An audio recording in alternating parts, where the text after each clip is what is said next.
50 to 80% discount సరే, నాణ్యత ఉందా?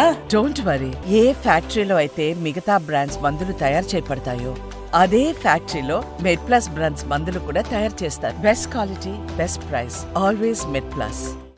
మహారాష్ట్రలో ఎన్నికలు పూర్తయ్యాయి. ఎగ్జిట్ పోల్స్ వస్తున్నాయి. ఎగ్జిట్ పోల్స్ హర్యానాలో ఘోరంగా తప్పినాక బహుశా అన్ని ఎగ్జిట్ పోల్ సంస్థలు కొంత ఆచితూచి లేదా అనుమానాలతో రిజల్ట్స్ ఇస్తున్నట్టు కనబడుతున్నాయి. ఎందుకంటే హర్యానాలో చాలా క్లోజ్ ఫైట్ ఉంటుంది అని ఎగ్జిట్ పోల్స్ చెప్పాయి. దాదాపు అన్ని ఎగ్జిట్ పోల్స్ కూడా కాస్తంత కాంగ్రెస్కి లీడ్ ఇచ్చాయి, 1-2 మినహా. కానీ ఆ ఎగ్జిట్ పోల్స్లో ఊహించినట్లు గట్టి పోటీ లేదు, కాంగ్రెస్ ఆధిక్యత లేదు, బీజేపీ స్పష్టంగా గెలిచింది. దాని తర్వాత మహారాష్ట్ర విషయంలో కాస్త అటు ఇటు ఆలోచిస్తున్నట్టుగా కనబడుతోంది. ఇప్పుడు మీరు స్క్రీన్ పైన చూస్తున్నారు. ఇప్పటి వరకు నేను ఇది రికార్డ్ చేసే సమయానికి వచ్చినటువంటి వివిధ ఎగ్జిట్ పోల్ సంస్థలు అవి చెప్తున్నటువంటి లెక్కలు, అలాగే వీటి ఎవరేజ్ కూడా మీకు కనబడుతున్నాయి. సో ఇప్పటి వరకు వస్తున్న దాంట్లో ఏకాభిప్రాయం అయితే లేదు. సో ఇప్పటికీ కూడా కొన్ని ఎగ్జిట్ పోల్ సంస్థలు గట్టి పోటీ అనే రీతిలో ఇస్తున్నాయి. అఫ్కోర్స్ మెజారిటీ ఎగ్జిట్ పోల్స్ మాత్రం క్లియర్గా మహాయుతికి ఎడ్జ్, అంటే బీజేపీ నాయకత్వంలోని ఎన్డీఏ కూటమికే ఆధిక్యత ఉంటుంది అని చెప్తున్నారు. ఈవెన్ ఎవరైతే తీసుకున్నా కూడా 288 అసెంబ్లీ సీట్లు మహారాష్ట్రలో ఉంటే మోర్ దెన్ 150 ఎన్డీఏకు రావచ్చని ఇప్పటి వరకు వచ్చిన ఎగ్జిట్ పోల్స్ ఎవరేజ్. నేను చెప్పేది నేను రికార్డ్ చేసే టైంకు, వాస్తవంగా నేను రికార్డ్ మొదలుపెట్టే టైంకు 157 ఎవరేజ్ ఉంటే అది 153కి పడిపోయింది. సో బట్ అట్లీస్ట్ మొదటి 150 అబోవ్ ఉండే అవకాశం ఉంది. 145 ఉంటే ఏ కూటమైనా అధికారంలోకి వస్తుంది. ఒక పీపుల్స్ పల్స్ మాత్రం చాలా స్పష్టంగా మహాయుతికి ఎన్డీఏకు భారీ మెజారిటీ ఇస్తుంది. దాదాపు ఎవరేజ్న 182 సీట్స్ బీజేపీ నాయకత్వంలోని కూటమికి పీపుల్స్ పల్స్ ఇస్తే, కాంగ్రెస్ ఎన్సీపీ ఉద్ధవ్ థాక్రేల కూటమికి 97 సీట్స్ ఇచ్చారు. సో ఒక పీపుల్స్ పల్స్ మాత్రం చాలా స్పష్టంగా మీకు బీజేపీకి హయ్యెస్ట్గా సీట్లు ఇచ్చాయి. దైనిక్ భాస్కర్ లాంటి ప్రముఖ దినపత్రిక మాత్రం మళ్ళీ మహావికాస్ అగాధికి ఎడ్జిస్తున్నాయి. మ్యాట్రిస్ అలా ఇలా మరికొన్ని టైమ్స్ నౌ ఇవి చాలా క్లియర్గా బీజేపీ నాయకత్వం కూటమికి ఇస్తున్నాయి. కానీ ఈ పోటీ చివరి నిమిషం వరకు ఏమవుతుంది అనే విషయంలో ఏకాభిప్రాయమే తెలియదు. ఎగ్జిట్ పోల్స్ ఎందుకు ఇంత కాంప్లెక్స్గా ఉన్నాయి అంటే ఏం జరగవచ్చు అనే ఫ్యాక్టర్స్ వల్ల ఆందోళన. ఇప్పుడు హర్యానాలో జరిగింది ఏంటంటే జాట్ ఓటు కాంగ్రెస్కు పెద్ద ఎత్తున కన్సాలిడేట్ అవుతుంది. జాట్లు, దళిత్స్, ముస్లిమ్స్ వీళ్ళంతా కాంగ్రెస్కే ఓట్లేస్తారు అని హర్యానాలో అంచనాలు వచ్చాయి. కారణం ఏంటంటే లోక్సభ ఎలక్షన్స్లో కూడా హర్యానాలో 10 సీట్స్లో 5 బీజేపీ గెలిస్తే 5 కాంగ్రెస్ గెలిచింది. కానీ మీకు మహారాష్ట్రలో అయితే కాంగ్రెస్ నాయకత్వంలోని ఇండియా కూటమి చాలా స్పష్టమైన ఆధిక్యత సంపాదించింది. 48 లోక్సభ సీట్స్ మహారాష్ట్రలో ఉంటే 30 మహావికాస్ అగాధి లేదా ఇండియా కూటమి గెలుచుకుంటే మహాయుతి లేదా ఎన్డీఏ కేవలం 17 సీట్స్ మాత్రమే వచ్చాయి. కానీ ఇంట్రెస్టింగ్ ఏంటంటే మహారాష్ట్రలో కూడా ఓట్స్ షేర్ తీసుకుంటే పార్లమెంటు సీట్ల సంఖ్య విషయంలో భారీగా బీజేపీ నాయకత్వం ఎన్డీఏ దెబ్బతిన్నా సీట్ల ఓట్ల తేడా 2024 లోక్సభ ఎలక్షన్స్ ఓట్ తేడా లెస్ దెన్ 1%, కేవలం 0.16% మహాయుతికి, మహావికాస్ అగాధికి, ఎన్డీఏకు, ఇండియా కూటమికి. సో కంపారిటివ్లీ హర్యానాతో పోలిస్తే మీకు మహారాష్ట్రలో సీట్ల విషయంలో స్పష్టంగా ఇండియా కూటమికి ఆధిక్యత ఉన్న, ఓట్ల విషయంలో నువ్వా నేనా అనే రీతిలోనే ఓటింగ్ వచ్చింది. అయితే అప్పటికి ఇప్పటికీ లోక్సభ ఎలక్షన్స్కు, అసెంబ్లీ ఎలక్షన్స్కు కాంటెక్స్ట్లు మారుతూ ఉంటాయి. ఏ ఎలక్షన్ మరో ఎలక్షన్తో మనం ఖచ్చితంగా పోల్చలేము. హర్యానాలో జాట్ ఓట్ ఎప్పుడైతే కన్సాలిడేట్ కాంగ్రెస్ వెనకాల కావడం మొదలైందో, non Jat OBC consolidation BJP సమర్థవంతంగా చేయగలిగింది. హిందుత్వ ప్రభావంతో జాట్ ఓటర్లో కూడా పెనిట్రేట్ కాగలిగింది. సరిగ్గా మహారాష్ట్రలో ఇప్పుడు ఈ కొన్ని ఎగ్జిట్ పోల్స్ సూచిస్తున్నట్లు ఎన్డీఏ మళ్ళీ అధికారంలోకి వస్తే ఇక్కడ కూడా అదే జరుగుతుంది. హర్యానాలో ఎలాగైతే ఓబీసీ కన్సాలిడేషన్తో బీజేపీ లాభపడిందో మహారాష్ట్రలో కూడా ఓబీసీ కన్సాలిడేషన్ ఎన్డీఏకు అధికారాన్ని ఇచ్చే అవకాశం ఉంది. ఎందుకంటే నరేంద్ర మోడీ కూడా ఎన్నికల్లో తన ఓబీసీ ఐడెంటిటీ గురించి పదే పదే చెప్పారు. హర్యానాలో జాట్ వర్సెస్ ఓబీసీ ఉన్నట్లు మహారాష్ట్రలో మరాఠా వర్సెస్ ఓబీసీ ఉంటుంది. సో మరాఠాలు రిజర్వేషన్లు అడుగుతున్నారు. బీజేపీ అస్పష్ట విధానాన్ని అనుసరిస్తోంది. దాంతో 2024 లోక్సభ ఎలక్షన్స్లో మరాఠాస్ చాలా క్లియర్గా బీజేపీకి వ్యతిరేకంగా తీర్పు చెప్పారు. మరాఠ్వాడా ప్రాంతంలోనే కాదు, వెస్ట్రన్ మహారాష్ట్ర విదర్భలో కూడా మరాఠా రిజర్వేషన్లు బీజేపీని ఎలా దెబ్బతీసాయో రిజల్ట్ చూస్తే మనకు అర్థమైంది. ఇప్పుడు మహావికాస్ అఘాదీ మాత్రం మేము అధికారంలోకి వస్తే అసలు మరాఠాలకు అలాగే ఇతర నొమాడిక్ ట్రైబ్స్ కూడా సంచార జాతులకు ముస్లింలకు బంజర్లకు వీళ్ళకు కూడా ఇస్తాం అని కూడా ప్రామిస్ చేశారు. కానీ Bharatiya Janata party social engineering హర్యానాలో బాగా పనిచేసింది.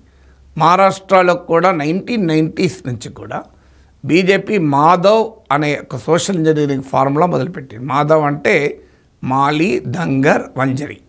సో అక్కడ మరాఠాలకు ఓబీసీలకు మధ్య ఉన్న ఆ డివైడ్ను బీజేపీ సమర్థవంతంగా ఉపయోగించింది. ఎందుకంటే మరాఠాలు కాంగ్రెస్కు బలంగా మద్దతు ఇస్తున్న టైంలో బీజేపీ మహారాష్ట్ర పాలిటిక్స్లో ఎంటర్ అయింది.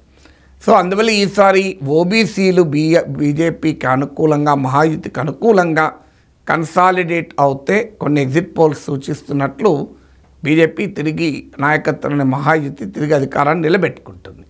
సో దానికి కౌంటర్గా మరాఠా కన్సాలిడేషన్ ఏమవుతుంది అనేది ఇప్పుడు క్వశ్చన్. లోక్సభ ఎలక్షన్లో మరాఠా కన్సాలిడేషన్ క్లియర్గా ఇండియా కూటమికి మహావికాస్ అఘాదీకి ఉపయోగపడ్డాయి. కానీ దాన్ని కూడా కౌంటర్ చేయడానికి భారతీయ జనతా పార్టీ 2 ఎత్తుగడలు వేసింది. ఒకటి ఏక్నాథ్ షిందే ఫ్యాక్టర్. ఏక్నాథ్ షిందేను ముఖ్యమంత్రి చేయడం ద్వారా వ్యూహాత్మకంగా వ్యవహరించింది. బీజేపీ నాయకుడైన దేవేంద్ర ఫడ్నవీస్ను పెట్టకుండా ఏక్నాథ్ షిందే మరాఠా లీడర్ కనుక అటు మరాఠాల ఓట్లు శివసేన ఓట్లను నిలబెట్టుకోవటానికి బీజేపీ ఎత్తుగడ. ఈ ఎత్తుగడ పార్లమెంట్ ఎన్నికల్లో కూడా కొంత పనిచేసింది. మీరు గమనిస్తే శరద్ పవార్, అజిత్ పవార్ను దెబ్బతీసినంతగా ఉద్ధవ్ ఠాక్రే ఏక్నాథ్ షిందే దెబ్బతీయలేకపోయాడు. సో ఏక్నాథ్ షిందే చాలా మేరకు నిలబడ్డాడు కూడా. ఉద్ధవ్ ఠాక్రే వెనకాలే శివసేన మొత్తం ర్యాలీ కాలే. సో ఏక్నాథ్ షిందే ఊహించిన దానికన్నా చాలా బెటర్ పర్ఫామ్ చేశాడు, అసర్ట్ కూడా చేసుకున్నాడు. సో బీజేపీ దేవేంద్ర ఫడ్నవీస్ కూడా కొంత అసహనానికి లోనైన ఏక్నాథ్ షిందే తన నాయకత్వాన్ని అసర్ట్ చేసుకున్నాడు. సో ఇటీవల ప్రకటించిన మాజీ లడ్కీ బహన్ యోజనతో ఏక్నాథ్ షిందే పాపులారిటీ గణనీయంగా పెరిగింది. ఇప్పుడు పీపుల్స్ పల్స్ ముఖ్యమంత్రి ఎవరు అని అడిగినప్పుడు దేవేంద్ర ఫడ్నవీస్తో పోలిస్తే ఏక్నాథ్ షిందేకి చాలా ఎక్కువ మంది సమర్థించారు. సో అందువల్ల ఏక్నాథ్ షిందే ఫ్యాక్టర్తో మరాఠా అసంతృప్తిని కొంత అధిగమించాలని బీజేపీ ప్రయత్నించింది. దాంతోపాటు హిందూ కన్సాలిడేషన్, ఎప్పుడైతే క్యాస్ట్ కన్సాలిడేషను బీజేపీకి ఇబ్బందిగా మారుతుందో హిందుత్వ కన్సాలిడేషన్తో బీజేపీ దాన్ని అధిగమించాలని చూస్తుంది. మండల్కు కమండల్ను ప్రయోగిస్తుంది. సో మహారాష్ట్రలకు కూడా బాటెంగేతో కాటెంగే, ఏక్ హైతో సేఫ్ హై అన్న నినాదాలు తీసుకొచ్చింది. అందువల్ల ఒకవైపు హిందూ సమాజంలో ఉన్న కాస్ట్ డివైడ్ తమకు రాజకీయంగా నష్టం కలుగుతుంది అనుకున్నప్పుడు యాంటీ ముస్లిం హిందూ కన్సాలిడేషన్ బీజేపీ చేస్తుంది. సో అందువల్ల బీజేపీ చేసిన ఈ వ్యూహాలు కనుక ఫలిస్తే ఆ పార్టీకి అధికారం వచ్చే అవకాశం ఉంటుంది. ఇక ప్రధానంగా బీజేపీ నాయకత్వం మహాయుతి ఆశపడుతున్నది మాజీ లడ్కీ బహన్ యోజన. ఇది 2,34,00,000 మంది మహిళలకు దీన్ని అమలు చేస్తున్నారు. ఒక్కొక్క మహిళకు 1,500 ఇస్తున్నారు. అయితే మహావికాస్ అఘాదీ ఇండియా కూటమి దాన్ని 3,000 చేస్తామని ప్రామిస్ చేశారు. కానీ ఇది ఏక్నాథ్ షిందే దీన్ని 2,100 చేస్తాం మహాయుతి గెలిస్తే అన్నాడు. కానీ అమలు చేస్తున్న ప్రభుత్వానికి అడ్వాంటేజ్ ఉంటుంది ప్రామిస్ చేసిన వారికన్నా కూడా. చూడాలి మరి ప్రజలు ప్రామిస్ చేసిన 3,000కి అట్రాక్ట్ అవుతారా, అమలవుతున్న 1,500కి అట్రాక్ట్ అవుతారా? ఇది ఒక ప్రధాన అంశం. ఎందుకంటే కనీసము 2,34,00,000 ఉమెన్ అంటే మహారాష్ట్ర మహిళల్లో సగం మంది. ఇప్పుడు పీపుల్స్ పల్స్ లాంటి వాళ్ళ సర్వేల ప్రకారం కూడా మహిళలు మెజారిటీ మహాయుతితో ఉన్నారని అంచనా వేశారు. అందుకే వాళ్ళు హయ్యెస్ట్గా ఎవరైనా 182 సీట్స్ ఇచ్చారు, ఎవరు ఇవ్వనని. సో అందువల్ల ఉమెన్ ఓటర్స్ కనుక మహాయుతికి ఓటేస్తే బీజేపీ నాయకత్వం ఎన్డీఏ చాలా ఈజీగా గెలుస్తుంది. ఎందుకంటే ఒక్కొక్క అసెంబ్లీ సెగ్మెంట్లో 80,000 ఉమెన్ ఓటర్స్ ఉన్నారు. సో అందువల్ల ఇది ఒక ఫ్యాక్టర్ ఇప్పుడు బయటికి రావాలి. తర్వాత బీజేపీకి కాంగ్రెస్కు మధ్య డైరెక్ట్ ఫైట్ 76 సీట్స్లో ఉన్నాయి, 76 సీట్లు, అందులో 36 సీట్లో చాలా అక్యూట్ కంటెస్ట్ ఉంది. సో ఇంతవరకు హిస్టరీ ఏం చెప్తుందంటే బీజేపీకి కాంగ్రెస్కి ఎక్కడ డైరెక్ట్ ఫైట్ ఉన్నా బీజేపీ రిలేటివ్లీ ఈజీగా గెలుస్తుంది. అది బీహార్ అసెంబ్లీ ఎలక్షన్లు ఇప్పుడు చూసాం, హర్యానా అసెంబ్లీ ఎలక్షన్లు చూసాం, ఈవెన్ ఉత్తరప్రదేశ్లో కూడా సమాజ్వాదీ పార్టీని ఓడించడం కష్టమైంది బీజేపీకి. సో అందువల్ల బీజేపీ కాంగ్రెస్ డైరెక్ట్ ఫైట్ ఉన్న సీట్లలో తమకు 76లో కనీసం 50 అయినా గెలుచుకుంటామని ఆశ. కానీ ఇందులో గణనీయమైన భాగం విదర్భ ప్రాంతంలో ఉన్నాయి, బీజేపీ వర్సెస్ కాంగ్రెస్. కానీ విదర్భలో ఇటీవల లోక్సభ ఎన్నికల్లో కాంగ్రెస్ మంచి విజయాన్ని సాధించింది. 7 out of 70% సీట్స్ ఇండియా కూటమి గెలుచుకుంది, 10లో 7 గెలిచింది. కారణం ఏంటంటే అక్కడ షుగర్ కేన్, మీకు సోయాబీన్, కాటన్, ఈ ఫార్మర్స్ తీవ్రమైన కోపంతో ఉన్నారు.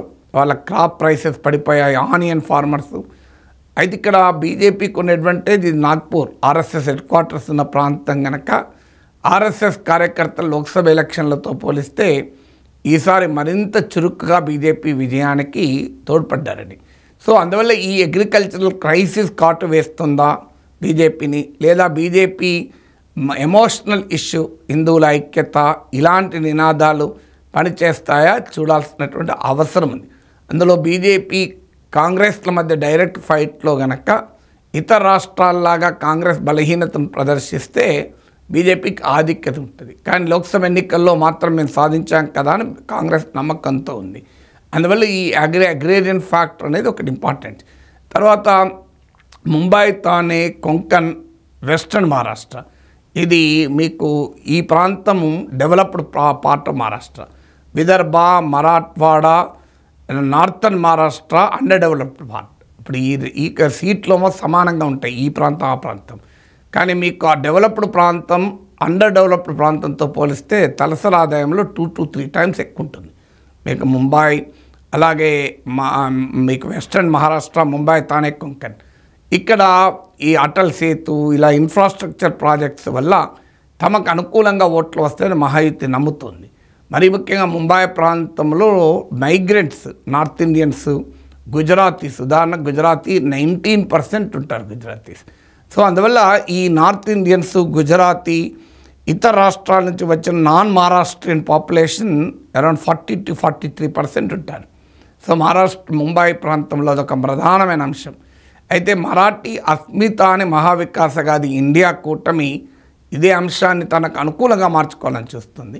కానీ north Indian voters, Gujarati voters బీజేపీకి కనుక వైపు మొగ్గు చూపుతున్నారు కనుక దాంతో తమకు ఆధిక్యత వస్తుందని బీజేపీ నమ్ముతోంది.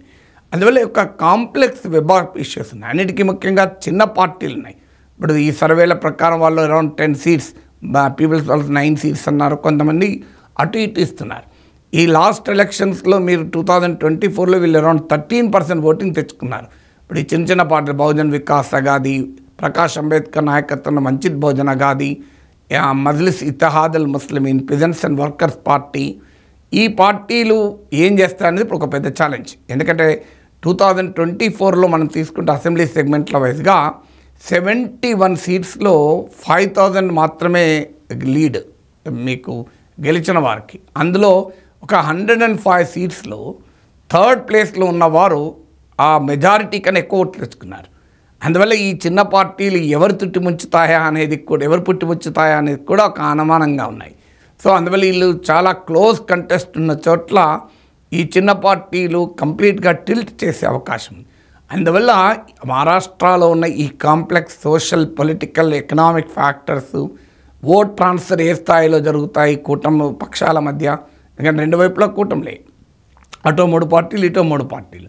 సో ఇలాంటి ఫ్యాక్టర్స్ అన్నీ అన్సర్టన్గా ఉన్నాయి కనుక ముందే ఎగ్జిట్ పోల్స్, ఆ తర్వాతపై ఈ అన్సర్టన్ ఫ్యాక్టర్స్, దాంతో ఇలా అన్ప్రెడిక్టబుల్గా కూడా ఎగ్జిట్ పోల్స్ తయారయ్యాయి మహారాష్ట్రలో.